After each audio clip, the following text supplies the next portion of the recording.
Europe 1, il est 6h42. Ça pourrait bien être un jeudi noir pour les pharmacies et les officines de quartier. Si vous cherchez des médicaments, eh bien vous risquez bien de trouver porte close. Une journée de mobilisation organisée par deux syndicats. Oui, votre invité pour en parler sur Europe 1, Lionel, il s'agit de Pierre-Olivier Variot, président de l'Union des syndicats de pharmaciens d'officine, également pharmacien à Plombières-les-Dijon. Bonjour Pierre-Olivier Variot. Bonjour à vous. Merci d'être en ligne ce matin sur Europe 1. Vous vous attendez à une forte mobilisation aujourd'hui de la part de vos confrères. On parle, dites-moi si je me trompe, de près de 90% des pharmacies qui pourraient être fermées aujourd'hui ? Oui, c'est ça en moyenne sur le territoire national. C'est ce qu'il me remonte avec des régions qui sont à 100% pharmacies fermées et d'autres qui sont un peu moins, avec un peu moins de pharmacies fermées. Mais faut quand même dire aux patients, pas d'inquiétude. Il y a des pharmacies qui seront réquisitionnées par l'ARS, l'Agence régionale de santé, et donc il y aura un accès aux médicaments pour les soins urgents, mais un accès qui sera comme un jour férié, si vous voulez, pas moins, pas plus. D'accord. Parmi vos revendications, vous demandez au gouvernement, plus généralement, une revalorisation financière. Ça veut dire quoi ? Ça veut dire que le modèle des pharmacies en officine est actuellement en danger de mort même ? Alors oui, tout à fait. Le nombre de fermetures de pharmacies s'est accéléré terriblement depuis le début de l'année, avec en janvier, 36 fermetures, plus que le double de l'an dernier. Et si vous voulez, une des raisons est l'économie de l'officine. Nos prix des médicaments sont encadrés par l'État. Nos honoraires, quand nous dispensons une ordonnance, sont fixés par l'État. On a, comme tout le monde, une inflation qui est galopante, même plus galopante que l'INSEE, à peu près 1,8 fois plus rapidement que l'INSEE. Et aujourd'hui, la baisse de marge corrélée à l'inflation qui est énorme, fait que les pharmacies sont en difficulté. Cette fragilité financière, donc, si on peut résumer cette situation, est-ce que ça pourrait entraîner un jour une situation dans laquelle il y a des déserts pharmaceutiques comme il y a des déserts médicaux ? Ça pourrait, et c'est pour ça que l'on se bat aujourd'hui pour éviter ça.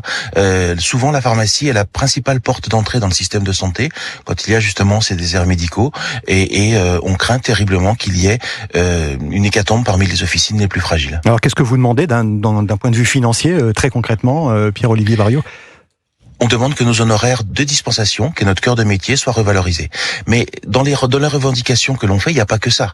Il y a aussi les pénuries de médicaments qui nous consomment un temps énorme. Ouais. C'est 12 heures par semaine de temps humain passé à chercher des médicaments, à appeler les confrères, à appeler les grossistes, les laboratoires, à appeler les médecins pour changer un traitement, à gérer le stress des patients, parce qu'ils sont en stress de ne pas avoir leur traitement, et ça se comprend.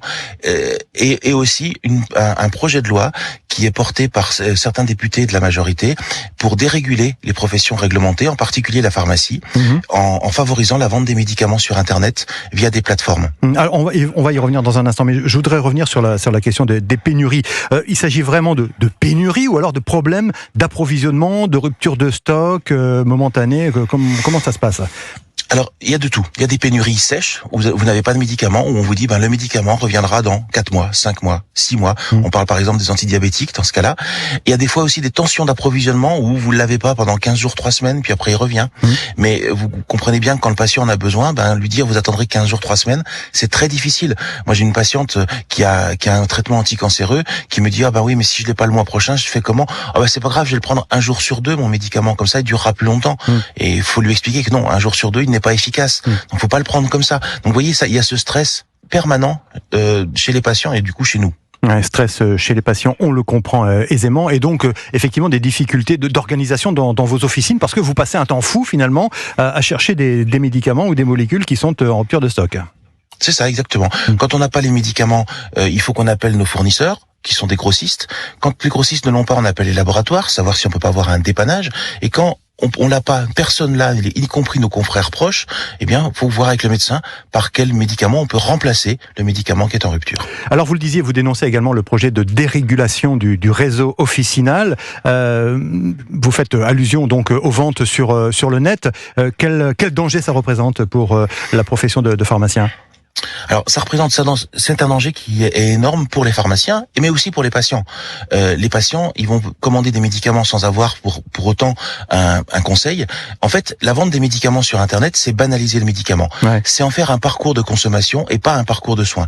Moi, je vois bien une promotion à partir de 3 boîtes achetées, on vous fait cadeau des frais de port. Ouais. C'est pas ça la santé. C'est pas ça. Je vais vous prendre un exemple d'un ami qui me dit, voilà, il a un ami de 47 ans qui a commandé des médicaments sur Internet, sur un site étranger.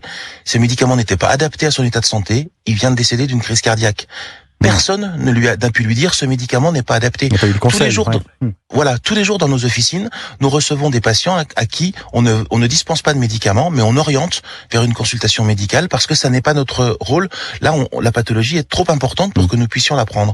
Eh bien, si vous voulez, il y aura pas ça. Il y aura pas ça, c'est certain. Évidemment. Et puis pour le réseau pharmaceutique, on voit bien partout en Europe qu'il y a une corrélation entre la disparition des pharmacies et la vente des médicaments sur Internet. Plus la vente de médicaments sur Internet est grande, plus les pharmacies disparaissent. Alors je sais pas qui a l'œuf ou la poule. Je sais pas si c'est parce qu'il y a une disparition des pharmacies que la vente des médicaments sur Internet augmente ou l'inverse. Mais en tout cas, c'est corrélé. Et puis, j'allais vous dire, en moyenne, chaque patient est à 7 minutes d'une pharmacie en France. Pourquoi on a besoin d'aller favoriser la vente des médicaments sur Internet? Ouais, effectivement. Pourquoi? C'est une question de survie, on l'a bien compris pour les officines et que vous représentez, Pierre-Olivier Variot. Merci d'avoir été en ligne ce matin sur Europe 1. Je rappelle que vous êtes le président de l'Union des syndicats de pharmaciens d'officine. Bonne journée à vous.